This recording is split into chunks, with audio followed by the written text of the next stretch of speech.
Bien, hermanos, pues hoy quiero compartirles una porción de la palabra de Dios. Vamos a la Biblia, a la palabra de Dios, en la carta del apóstol Pablo a los Colosenses.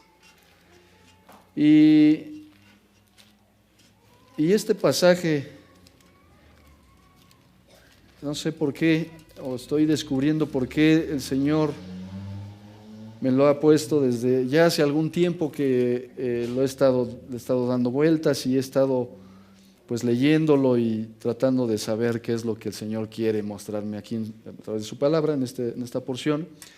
Pero pues qué mejor que poderlo compartir con ustedes y poder saber qué quiere decirnos el Señor, nuestro Dios.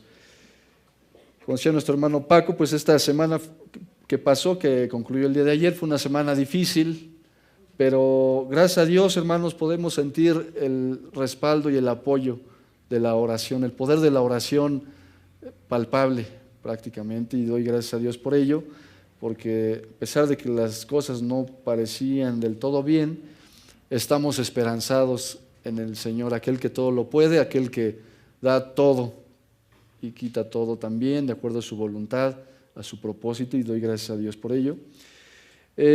Vamos a leer, hermanos, para tener idea de qué es lo que vamos a compartir o vamos a estar tratando. Y ya leí en la mañana los primeros versículos de Colosenses capítulo 3.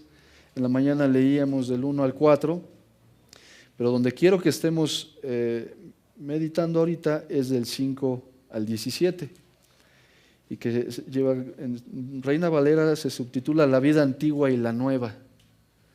Y aunque nuestros hermanos han estado tocando varios aspectos, los hermanos que han estado predicando, su hermano Paco hablaba del barro y ya Alfredo nos daba un resumen de los hermanos que han estado predicando, desde que concluimos el estudio de Romanos con Natán, y nuestro hermano Salvador estableciendo prioridades. Entonces, es un tema que va de la mano también. Vamos a leer desde el 1 vamos a leer, hermanos, para saber qué es lo que Pablo les está diciendo a los colosenses. Dice: si pues habéis resucitado con Cristo, buscad las cosas de arriba, donde está Cristo sentado a la diestra de Dios, poned la mira en las cosas de arriba, no en las de la tierra, porque habéis muerto y vuestra vida está escondida con Cristo en Dios. Cuando Cristo, vuestra vida, se manifieste, entonces vosotros también seréis manifestados con Él en gloria. ¿Sí? Luego dice la vida antigua y la nueva, versículo 5, haced morir pues lo terrenal en vosotros, fornicación, impureza, pasiones desordenadas, malos deseos y avaricia, que es idolatría. Cosas por las cuales la ira de Dios viene sobre los hijos de desobediencia, en las cuales vosotros también anduvisteis en otro tiempo cuando vivíais en ellas. Pero ahora dejad también vosotros todas estas cosas: ira, enojo, malicia, blasfemia, palabras deshonestas de vuestra boca. No mintáis los unos a los otros, habiéndoos despojado del viejo hombre con sus hechos, y revestido del nuevo, el cual conforme a la imagen del que lo creó, se va renovando hasta el conocimiento pleno, donde no hay griego ni judío, circuncisión ni incircuncisión, bárbaro ni escita, siervo ni libre, sino que Cristo es el todo y en todos. Vestíos pues como escogidos de Dios, santos y amados, de entrañable misericordia, de benignidad, de humildad, de mansedumbre, de paciencia, soportándoos unos a otros y perdonándoos unos a otros, si alguno tuviere queja contra otro, de la manera que Cristo os perdonó, así también hacedlo vosotros. Y sobre todas estas cosas vestíos de amor, que es el vínculo perfecto. Y la paz de Dios gobierne en vuestros corazones, a la que asimismo fuisteis llamados en un solo cuerpo, y sed agradecidos. La palabra de Cristo mora en abundancia en vosotros, enseñándoos y exhortándoos unos a otros en toda sabiduría, cantando con gracia en vuestros corazones al Señor con salmos e himnos y cánticos espirituales. Y todo lo que hacéis, sea de palabra o de hecho, hacedlo todo en el nombre del Señor Jesús, dando gracias a Dios Padre por medio de Él. Pues es parte de los saludos ya finales de esta carta que escribe el apóstol Pablo a los colosenses. Hermanos, quiero que veamos un poco el contexto histórico de Colosas, de la ciudad de Colosas. Está situado, siendo el autor Pablo, como muchas de las otras cartas, y escrita, al igual que Efesios, Filipenses y Filemón, desde la cárcel, probablemente desde Roma, ¿sí? Y ahí es donde toma algo extraordinario también, ¿verdad? La forma en que Pablo escribe, guiado por el Espíritu Santo, aún en condiciones muy adversas, estando en prisión. Esto fue escrito aproximadamente entre los años 60 y 64, después del Señor Jesús, y fue dirigida a la iglesia en Colosas, en donde se mencionan 3 ciudades importantes, Hierápolis, la Odisea y precisamente Colosas, que están ubicados en la provincia de Éfeso, en donde también Pablo establece una de las iglesias principales como centro de operaciones en sus viajes misioneros. Entonces, todo esto está situado en lo que conocemos como Turquía, en Asia Menor actualmente. Ahí está, en el centro del mundo también, parte del centro del mundo como lo conocemos. Y estos 4 capítulos, es una carta, pues, a lo mejor hay cartas más breves, pero esta es breve también, 4 capítulos que conforman la carta a los colosenses. Y Pablo le escribe con la finalidad de contrarrestar lo que estaba ocurriendo en esta iglesia, como en muchas otras.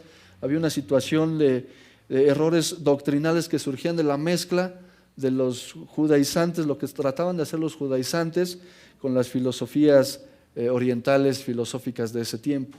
Era una situación difícil, había mezcla de todo tipo y principalmente por todo lo que traían los habitantes en Colosas. Y estas herejías pues oscurecían la gracia divina del mensaje de Cristo que había sido llevado, toda la pureza del Evangelio. La epístola a los colosenses tiene un parecido considerable con la de Efesios. Tenía situaciones muy similares, pero Pablo hace en Efesios, hay un distintivo muy característico que en los Efesios muestra la figura de la iglesia como el cuerpo de Cristo, mientras que a los colosenses resalta a Cristo como la cabeza de la iglesia. 2 puntos diferentes, pero con una misma esencia, que es el Señor Jesús como la cabeza, como el cuerpo, su iglesia, y Cristo allí guiando en todo tiempo. El énfasis predominante de esta carta, y que es lo que ocurre en nuestros días también, es la advertencia contra la confianza en la sabiduría mundana. Y es algo que nos aqueja hoy en día, la sabiduría mundana, un grave problema, y la advertencia igual a la que aparece en 1 Corintios, que nuestro hermano Humberto compartía o decía algo en la mañana, que es una conducta humana específicamente, y es porque en Corinto, la ciudad de Corinto, la situación era también extrema en cuanto a depravaciones sexuales y todo lo que se daba allí a los corintios cuando escribe. Entonces, también hay una similitud a lo que escribe 1 Corintios, también aparece a los colosenses, pues padecían igualmente problemáticas similares de ese tiempo en las diferentes iglesias que Pablo había establecido. Históricamente, hermanos, se sabe que Pablo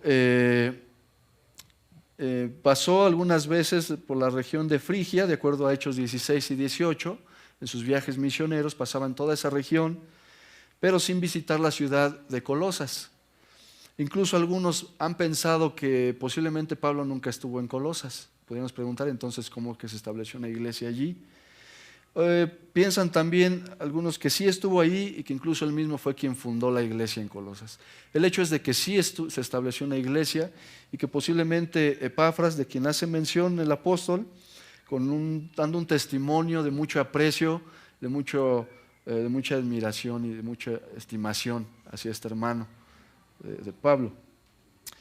El hecho es que la influencia del apóstol Pablo tuvo ahí un gran revuelo en toda esta región, en los diferentes viajes, y la obra del Espíritu Santo pues usándolo en todo momento.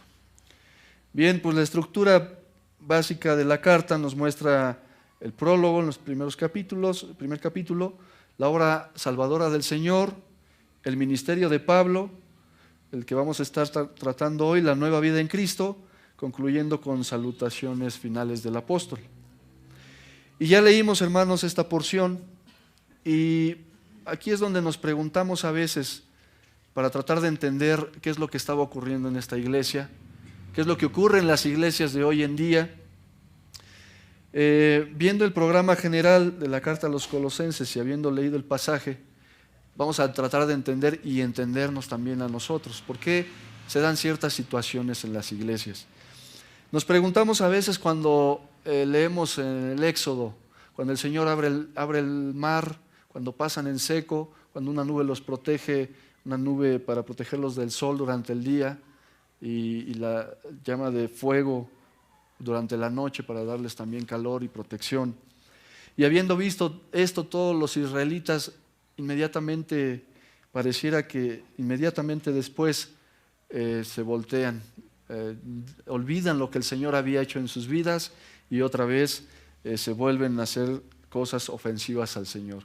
Y es donde nos detenemos a preguntar que si lo acababan de experimentar, de vivir y de ver por qué razón es que otra vez vuelven a las cosas que saben que Dios no acepta. ¿Qué situación vemos aquí, hermanos, en este pasaje de los Colosenses? ¿Qué podemos decir al leer esta carta? ¿Por qué causa podemos pensar que existían estas situaciones dentro de las familias, que obviamente venían a repercutir a las iglesias, a la comunidad en sí? Que es la línea que siempre vienen de problemas, ¿no? Hay problemas en casa, problemas en la escuela, problemas en la iglesia, en automático viene a repercutir a las iglesias. Y debemos considerar que los creyentes que se reunían en Colosas constituían un grupo principalmente de procedencia gentil y que compuesto de personas en su mayoría o tal vez en su totalidad, personas que traían un antecedente de unas costumbres que habían profesado de cultos paganos y que traían todavía ataduras tal vez o cosas muy fuertes en sus propias vidas y que era una realidad que estaban muy vulnerables todavía a recaer en situaciones o retomar situaciones que ya habían dejado o habían tratado de dejar. Podemos pensar entonces que aquellas cosas que teníamos costumbres de hacer nosotros en nuestra vida anterior, antes de conocer y de tener la luz del Evangelio, en aquel tiempo sigue siendo en la actualidad tal vez una lucha que estamos teniendo y cada quien en lo personal, en lo secreto lo están viviendo y ahí es donde tenemos que detenernos a evaluar si realmente es esta lucha que estamos teniendo, ya dejamos de luchar o la estamos tratando de ignorar por comodidad o por muchas razones. Entonces, hermanos, esta situación es la que prevalecía en Colosas, a los hermanos, a los colosenses, y pues al igual como el apóstol habla ahí en el capítulo 3, si habéis resucitado con Cristo, es decir, vuelve al fundamento. Tenemos que volver al fundamento bíblico de aquello a lo que hemos creído, en lo que nos sacó de aquella inmundicia en aquel tiempo a nosotros y que tenemos que retomar y volver a darle el valor tan precioso que debe ser, que tiene de hecho y que lo debe tener para nosotros. Vamos a Romanos, hermanos. Ya nuestro hermano, les decía, nos ha dado abundante enseñanza en las series de los estudios de Romanos. Y vamos a Romanos capítulo 5, versículo 17. Romanos 5, 17 en adelante. Y vamos a ir viendo, vamos al fundamento. ¿Por qué la situación que nos acongoja a veces se vuelve tan difícil, o pareciera tan difícil, que no podemos dar batalla a estas luchas? Hay algo todavía ahí, hermanos, que pudiera estarnos impidiendo esa plenitud de la libertad en Cristo Jesús. Dice el versículo 17 de Romanos 5, pues si por la transgresión de uno solo, ¿a quién hace referencia? A Adán, ¿no?, reinó la muerte, mucho más reinarán en vida por uno solo, esto es Jesucristo, a quienes a los que reciben la abundancia de la gracia y del don de la justicia. Y ahí vamos a estar retomando este primer pasaje, la abundancia de la gracia y del don de la justicia. Aquí vemos que esta es una promesa del Señor, ¿sí? Que muchos más reinarán en vida por uno solo, Jesucristo. Esa es la promesa para todos, los que la quieran aceptar, lo hemos aceptado. Dice el versículo 18, así que como por la transgresión de uno vino la condenación a todos los hombres, y aquí ya no existe la excepción, la condenación vino para todos, ¿verdad? Toda la humanidad. De la misma manera, por la justicia de uno vino a todos los hombres la justificación de vida. Y aunque aquí otra vez, hermanos, menciona a todos, no significa que de manera automática va a ser esta bendición, ¿verdad? Sabemos que realmente es para, como dice el versículo 16, solo aquellos que reciban la abundancia de la gracia y el don de la justicia. No es para todos, no es en automático, por el sacrificio del Señor. Todos tienen derecho, todos tienen la oportunidad, pero todos, solo aquellos que reciban, como dice el versículo 17, que reciban la abundancia de la gracia y el don de la justicia. Versículo 19, porque así como por la desobediencia de un hombre los muchos fueron constituidos pecadores, así también por la obediencia de uno los muchos serán constituidos justos. ¿Quiénes serán constituidos justos? A aquellos que reciban la abundancia de la gracia, el don de la justicia, a través del sacrificio del Señor y la elección de la que ya nos ha hablado Natán. Capítulo 10 de Romanos. Versículo 20 dice, pero la ley se introdujo para que el pecado abundase, mas cuando el pecado abundó, sobreabundó la gracia. Y ahí descansamos también, ¿verdad? En este confort que el Señor nos da. Mas cuando el pecado abundó, sobreabundó la gracia, y eso lo hemos podido experimentar de muchas formas en nuestras vidas. Versículo 21, para que así como el pecado reinó para muerte, así también la gracia reine por la justicia para vida eterna mediante Jesucristo, Señor nuestro. Y este es el evangelio de fe que predicamos, ¿verdad? Esto es lo que creemos, esto es lo que una vez nos anunciaron, lo que una vez les anunciaron los colosenses y de lo que a veces nos estamos desviando también. Entonces, hermanos, enseguida el capítulo 6, Pablo pues también habla acerca de la nueva forma de vida, igual de lo que les habla a los colosenses, o estilo de vida que debemos llevar en la nueva naturaleza que hemos adquirido a través del sacrificio del Señor. Y seguimos leyendo, muertos al pecado, capítulo 6 de Romanos, y dice Pablo, habiendo ya explicado lo anterior, el contexto que estamos viendo, ¿qué pues diremos? ¿Perseveraremos en el pecado para que la gracia abunde? O sea, que queremos más gracia, vamos a pecar más, es lo que está preguntando. En ninguna manera, ¿verdad? Porque los que hemos muerto al pecado, y ahí es pregunta para todos, ¿cómo viviremos aún en él? Ya no debe haber cabida para esto, dice Pablo. Hemos muerto al pecado, ¿no, hermanos? Así debiera ser. Versículo 3, ¿o no sabéis que todos los que hemos sido bautizados en Cristo Jesús, hemos sido bautizados en su muerte? Son preguntas que Pablo está haciendo y nos está haciendo a nosotros. Versículo 4, porque somos sepultados juntamente con Él para muerte por el bautismo, a fin de que como Cristo resucitó de los muertos por la gloria del Padre, así también nosotros andemos en vida nueva o en novedad de vida, como dice otra versión. Esa es la idea, que andemos en esta nueva naturaleza, en novedad de vida, en vida nueva, y todo lo que eso encierra, todo lo que esto conlleva, la vida nueva en Cristo Jesús. Entonces, hermanos, estamos de acuerdo que Dios nos ha provisto de una nueva naturaleza en el momento que hemos creído en Él, ¿sí? En el momento en que llegamos al conocimiento de su palabra, esa es la nueva relación que ahora tenemos con el Señor. Nos hemos puesto a cuentas con Él, la nueva relación que hay. Y acabamos de leer Romanos 6:4, porque fuimos sepultados juntamente con Él para muerte por el bautismo, que todos hemos realizado, a fin de que como Cristo resucitó de los muertos para la gloria del Padre, así también nosotros andemos en vida nueva. Esa es la idea, es la meta que tenemos que alcanzar y tenemos que mantenernos. Siendo este el fundamento, hermanos, para todo creyente que ha atendido el llamado de Dios, y sabiendo Pablo que los colosenses ya lo habían escuchado, habían recibido este mismo mensaje, les exhorta ahora a llevar una vida de acuerdo a la fe que han recibido. Por eso es que escribe ahí esos versículos del 5 al 17. Y vamos a ver, hermanos, Dice primeramente aquí la vida antigua y la nueva en Colosenses 3, versículo 5. Vamos a retomar Colosenses 3, 5. Dice, inicia, haced morir pues lo terrenal en vosotros. Dice Pablo, ¿quieren realmente dejar de padecer tantas situaciones tan difíciles en sus vidas? Hagan morir pues lo terrenal.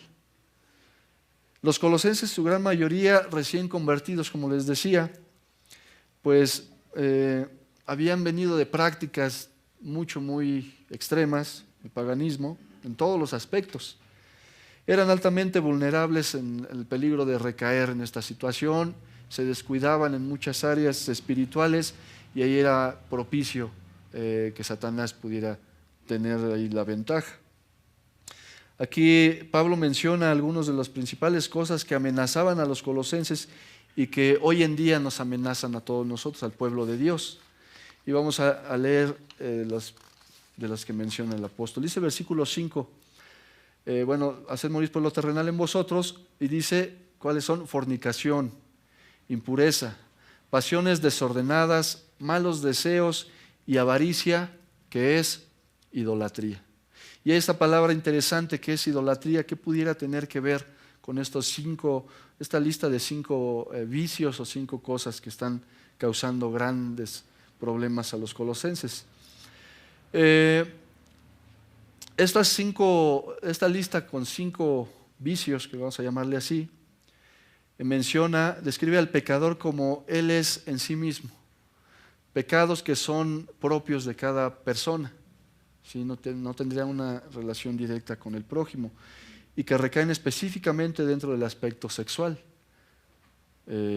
Fornicación, impureza, pasiones desordenadas, malos deseos y avaricia recaen en este aspecto, que brotan de pensamientos pecaminosos, obviamente. Pablo menciona que estos vicios son idolatría.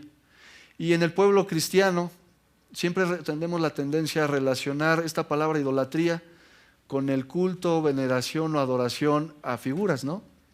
Nosotros como cristianos vemos, ahorita van a estar todo el tiempo pasando por la carretera las peregrinaciones y tal vez venga a la mente idolatría, idólatras, porque llevan sus imágenes y llevan todo en sus camionetas, en sus mismos cuerpos, bicicletas, etc.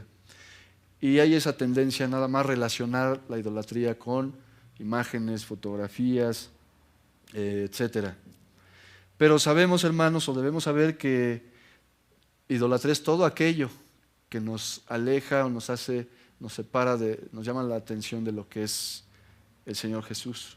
Todo aquello que le damos una mayor importancia de lo que es importante viene a ser idolatría. Y principalmente aquellas cosas que nos cuestan dejar o aquellas que nos cuesta mucho reconocer en nosotros mismos. Ahí es donde tenemos que estar trabajando y pidiendo la ayuda del Señor. Aquí el apóstol menciona aquellos en los cuales existe un mayor arraigo para las personas. Y Juan Calvino, al respecto de este pasaje, afirma que estos vicios son llamados miembros. ¿Por qué miembros? Como nuestras piernas, nuestros brazos, porque son parte de nosotros y los llama así debido a la fuerza con que se adhieren a nosotros. Difícil luego desprenderse de todas estas cosas. El versículo 6 de Colosenses 3 dice: cosas por las cuales la ira de Dios viene sobre los hijos de desobediencia. Y aquí ya está subiendo de tono el apóstol sobre los hijos de desobediencia. Y veamos que este mismo sentir escribe a los Efesios. Como les decía, hay mucha similitud en esta carta a los Colosenses y a los Efesios. Vamos a los Efesios capítulo 2, versículo 1, y vamos a ver la similitud que hay. Como en muchas otras cartas que menciona estas mismas listas con otro contexto diferente. Y dice Efesios 2:1, otra vez yendo al fundamento: y Él os dio vida a vosotros cuando estabais muertos en vuestros delitos y pecados, en los cuales anduvisteis en otro tiempo, siguiendo la corriente de este mundo, conforme al príncipe de la potestad del aire, el espíritu que ahora opera en los hijos de desobediencia. Y ahí está, así como dice cosas por las cuales la ira de Dios viene sobre los hijos de desobediencia, es Satanás que está actuando. Dice que que ahora opera sobre los hijos de desobediencia, es decir, teniendo el control Satanás. El versículo 3 de Efesios 2 dice, entre los cuales también todos nosotros vivimos en otro tiempo en los deseos de nuestra carne. Ahí estábamos, hermanos, haciendo la voluntad de la carne y de los pensamientos, y éramos por naturaleza hijos de ira, lo mismo que los demás. A todos aquellos que volteamos a ver y a veces hasta criticar, por naturaleza, ahí estábamos también nosotros. Y esta era la condición en la que se encontraban los colosenses y en la condición en la que nos encontrábamos en otro tiempo también nosotros.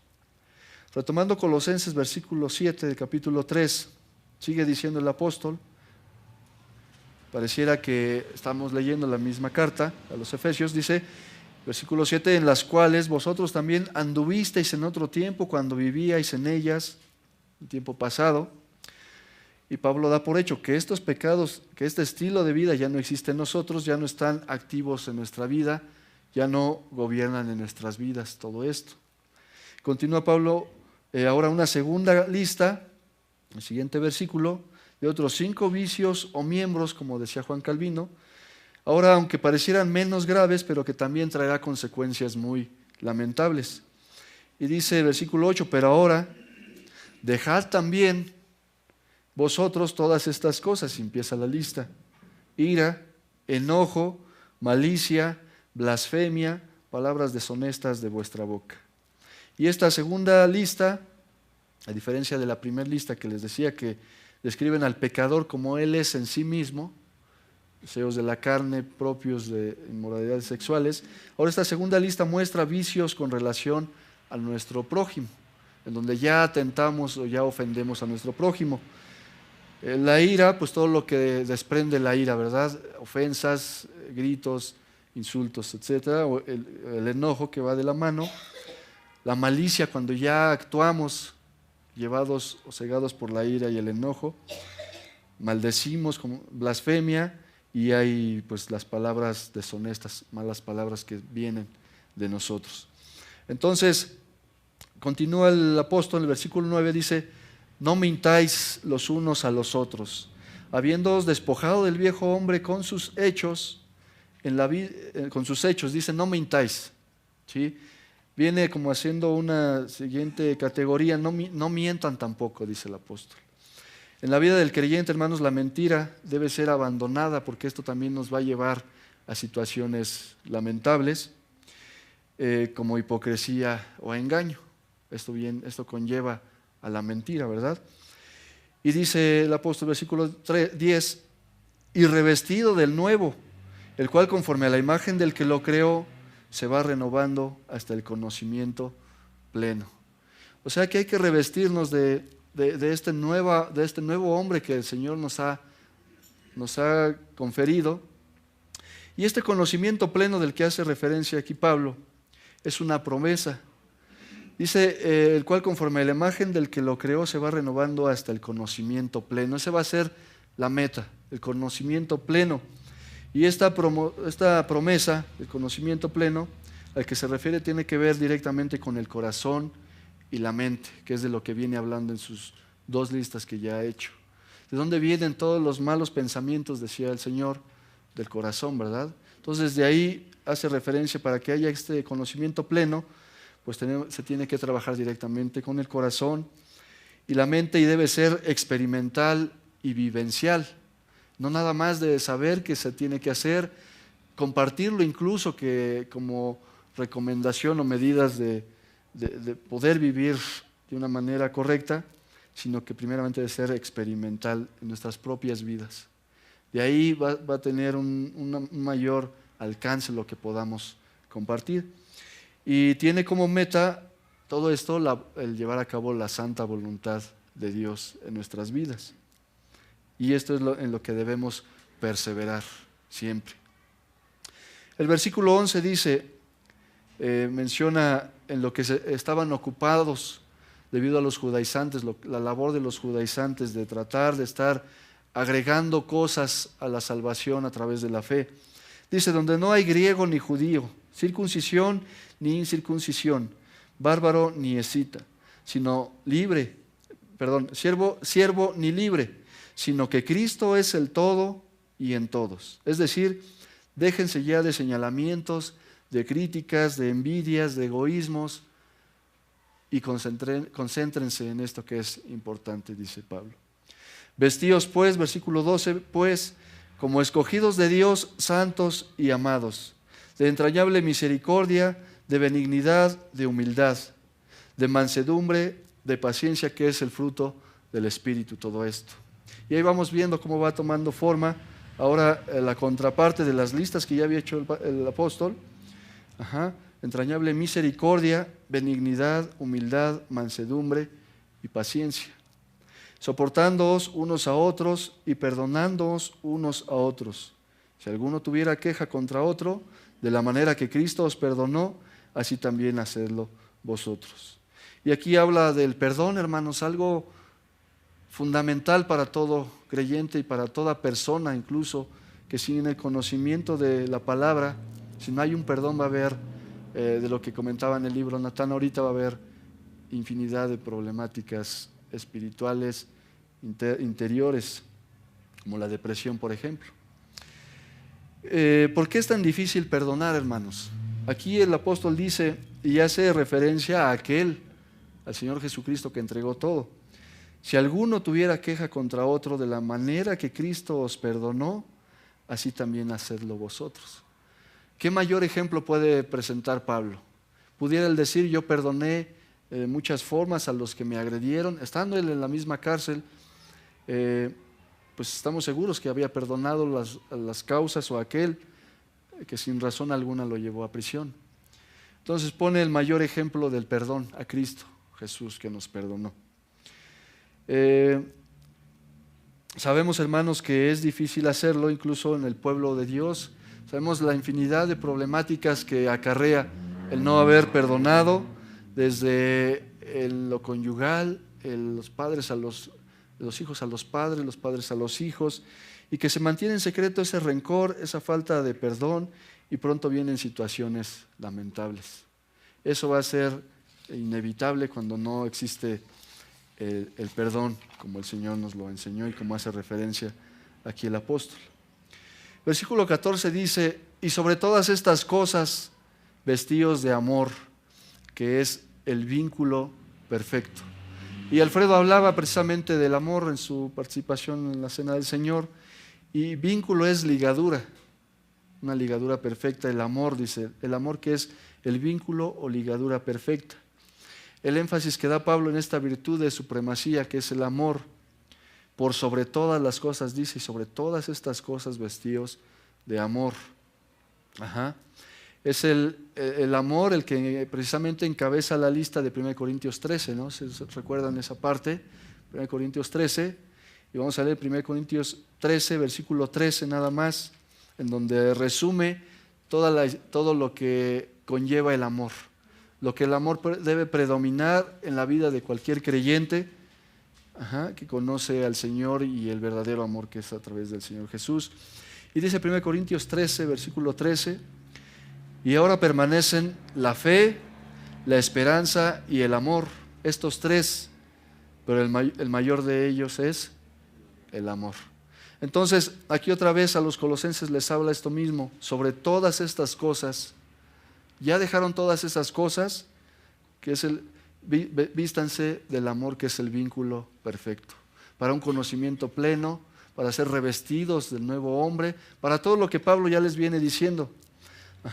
Y vemos la concordancia, hermanos, de los demás autores en sus cartas, como decíamos en la mañana, Juan, discípulo amado, como habla del amor, de un amor a la manera que el Señor lo enseñó, de Pedro también, del autor de Hebreos, y de la misma forma como Pablo, siempre considerando la importancia vital de esta virtud.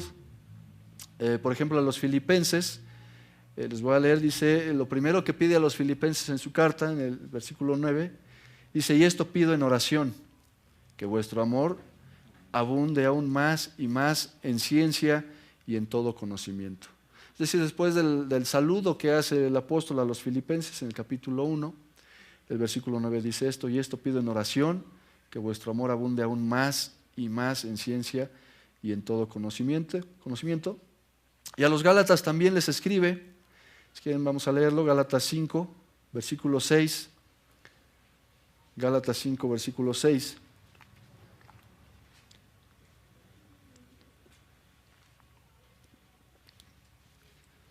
Dice, porque en Cristo Jesús ni la circuncisión vale algo, ni la incircuncisión, sino que la fe que obra por el amor.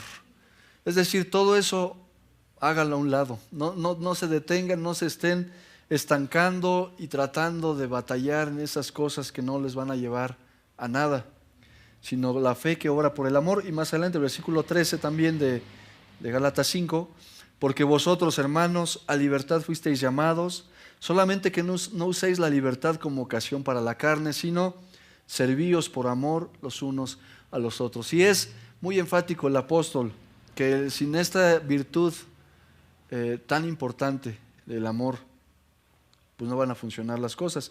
Veía una frase que dice que el amor es el lubricante que permitirá funcionar suavemente a las demás virtudes.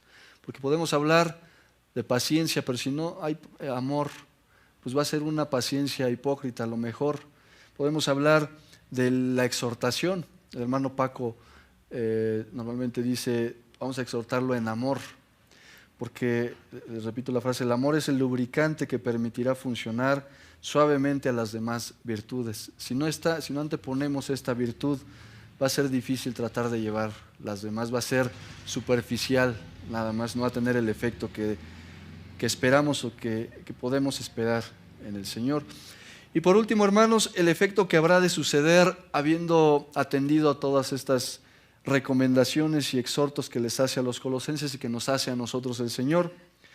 Colosenses 3:15 dice, y la paz de Dios gobierne en vuestros corazones, gobierne en vuestros corazones. Es decir, que haya un control absoluto de parte de Dios en nuestras vidas, a la que asimismo fuisteis llamados en un solo cuerpo, y sed ¿qué? Agradecidos. Y ahí viene otra virtud muy importante, la gratitud, siendo un privilegio y un deber de todo creyente principalmente, y de todas personas. Conocemos gente que no tiene el conocimiento de Cristo, pero saben ser muy agradecidos, ¿no? Y decimos, son estas personas propicias para el Evangelio. Nada más le falta conocer al Señor, pero ya tienen todas las cualidades, ¿no? que pudiera uno incluso anhelar y que a veces nos cuestan trabajo. Dice que sed agradecidos y siempre debemos verlo así, hermanos, como un privilegio y un deber, la gratitud. La gratitud contribuye a la paz y mejores relaciones entre todos. Si no hay gratitud, siempre va a haber estorbos en nuestras propias vidas. Entonces, versículo 16 dice, la palabra de Cristo, otra vez, more, ya dijo que gobierne, ¿verdad? La paz de Dios gobierne en vuestros corazones. Ahora, la palabra de Cristo more en abundancia en vosotros. Hablamos de la paz de Dios. Ahora la palabra de Cristo more en abundancia en vosotros, enseñándoos y exhortándoos unos a otros en toda sabiduría para el conocimiento pleno, ¿verdad? Del que venimos hablando, cantando con gracia en vuestros corazones al Señor con salmos e himnos y cánticos espirituales. Ese va a ser el resultado. Un canto pleno con gracia en nuestros corazones, que verdaderamente lo podamos sentir y que sintamos que es para el Señor y que viene desde muy dentro de nosotros. Y versículo 17, que es conexión con el versículo 23 también de este mismo pasaje, y todo lo que hacéis, sea de palabra o de hecho, hacedlo todo en el nombre del Señor Jesús, dando gracias a Dios Padre por medio de Él. Y el versículo 17 también nos dice, y todo lo que hagáis, el versículo 23, perdón, todo lo que hagáis, hacedlo de corazón como para el Señor y no para los hombres, sabiendo, es decir, estando plenamente seguros que del Señor recibiréis la recompensa de la herencia, porque ¿a quién servimos, hermanos? A Cristo Jesús. Y este es programa que estamos por hacer. Hoy es el ensayo general, como si ya estuviéramos haciéndolo el próximo sábado, pues es para esto mismo, ¿verdad? Para el Señor. Entonces, versículo 17, vamos a leer nuevamente. Y todo lo que hacéis, sea de palabra o de hecho, hacedlo todo en el nombre del Señor Jesús, dando gracias a Dios Padre por medio de la gratitud otra vez y todo lo que ya el apóstol vino diciendo, hermanos. Entonces, los siguientes versículos que siguen allí, como dice en Reina Valera, deberes sociales de la nueva vida. Ya son deberes sociales que también es importante que atendamos. Y ya nuestro hermano Salvador nos compartió algo al respecto la semana pasada, muy relacionado con esto, en estableciendo prioridades. El versículo 18, por ejemplo, habla a las casadas, ¿sí? El 19 a los maridos, el 20 a los hijos, el 21 a los padres, el 22 a los siervos y el 23 pues resume allí lo principal, que todo debe hacerse de corazón como para el Señor y no para los hombres. No nos detengamos a tratar de agradar o quedar bien con nadie, sino que existe en nosotros el amor, la gratitud y buscando siempre el ser agradecidos con el Señor Jesucristo. Es un hecho, hermanos, que debemos cambiar cosas en nuestras vidas, ¿verdad? Todos las sabemos, cada quien sabe con qué está batallando, con qué estamos luchando, dónde están nuestras debilidades. Y aunque muchos no las sepamos, aunque somos una iglesia pequeña y sabemos tal vez alguna buena parte de estas situaciones, pero el Señor Jesucristo sí sabe perfectamente todas estas situaciones. Y si bien pues cada año se hacen peticiones especiales, deseos, y se retoman cosas que ahora sí voy a tratar de hacer, pues qué mejor momento, ¿no?, para hacerlo. El Señor siempre estará allí con los brazos extendidos, esperando a que atendamos su enseñanza y que aprendamos de las enseñanzas que el Señor nos da cada día. Y dice Pedro: hijitos míos, estas cosas os escribo para que no pequéis, de preferencia no lo hagan, pero si alguno pecare, abogado tenemos para con el Padre, a Jesucristo el justo. Entonces, el Señor, por todos lados que queramos verlo, ahí está siempre con el amor que el Señor Jesús vino a enseñar y que vino a mostrar en el sacrificio. Y para terminar, hermanos, quiero que leamos el privilegio que tenemos todos los que hemos creído en Cristo Jesús como nuestro Señor. Vamos también a 2 Tesalonicenses, capítulo 2, versículos 13 al 17,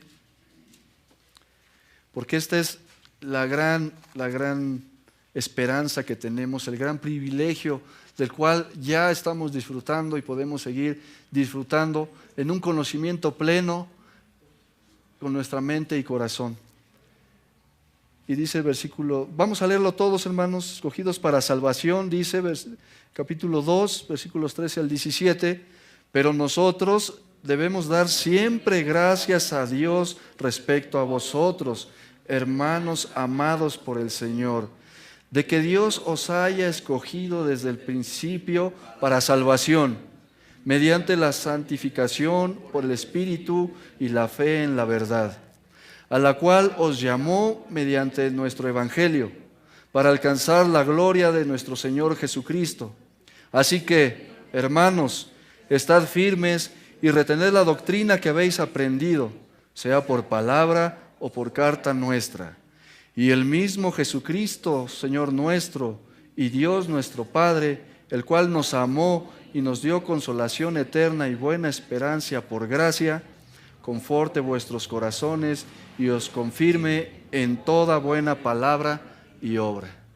Esto es lo que el Señor hizo por nosotros y está haciendo con nosotros, hermanos. Entonces vamos a atender eso, vamos a ver qué es aquello que está estorbando a este conocimiento pleno que el Señor quiere que lleguemos, y que el Señor nos siga ayudando como iglesia, sabedores que las cosas que nos acontecen cada día, aquí como iglesia, la gran familia que somos, no pudiera ser tanto por un pecado generalizado, sino porque a lo mejor ahí estamos cada quien en lo personal y el Señor quiere trabajar en lo personal como lo hizo una vez con nosotros. Vamos a dar gracias.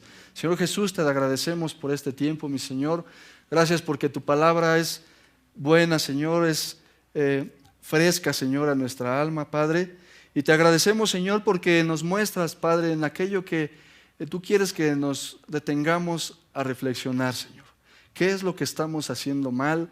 ¿Qué es lo que estamos ya tan acostumbrados que ya lo vemos como normal y que sabemos que es algo que te está ofendiendo y que nos está limitando en una relación plena contigo, Señor? Ayúdanos, Padre, a que verdaderamente, Señor, podamos atender todos estos llamados, Padre, todas las formas diferentes en las que tú nos hablas, en las diferentes circunstancias y situaciones que permites en nuestras vidas, Señor, desde enfermedades, desde accidentes, desde situaciones de conflictos, Señor, que todo aquello, Padre, nos detengamos a ver qué es lo que nos quieres decir, Señor, qué es lo que quieres que dejemos de hacer y que atendamos con toda reverencia, Señor, y con toda agilidad también.